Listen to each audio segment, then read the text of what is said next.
This week in the Solar and Sat workshop, we've got two similar systems in two different caravans, but two very different mounting locations.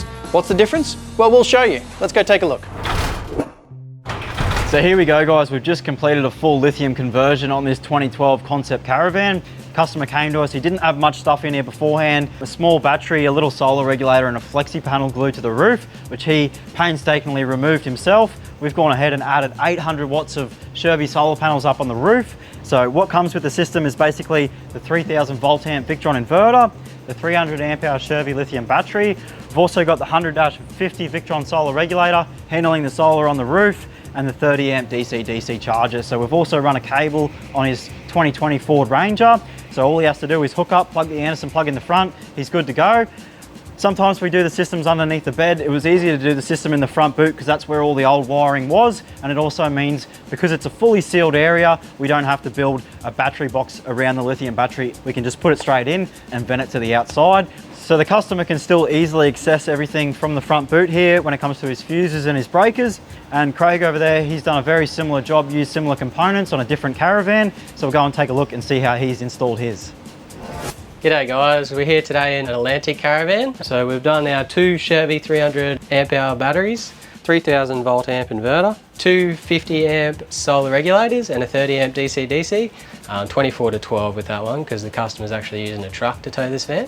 So on the roof of this guy, we ended up getting 1100 watts up there. So we've got four 200s and two 130s. So we've got the four 200s going down to 100-50.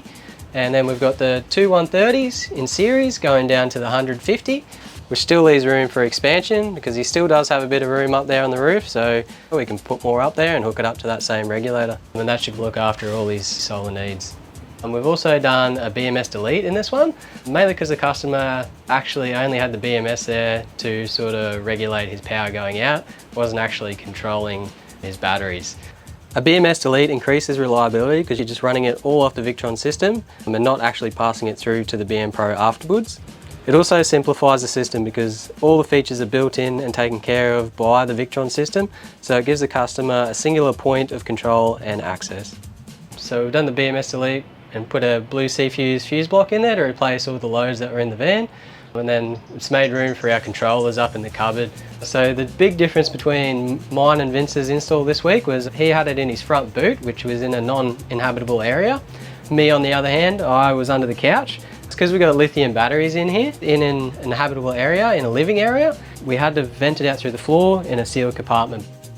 So there you have it. One system in the front boot, the other under the lounge. So no matter the age, make or layout of your caravan, make sure if you're chasing an off-grid power system, you come see us at Solar and Sat.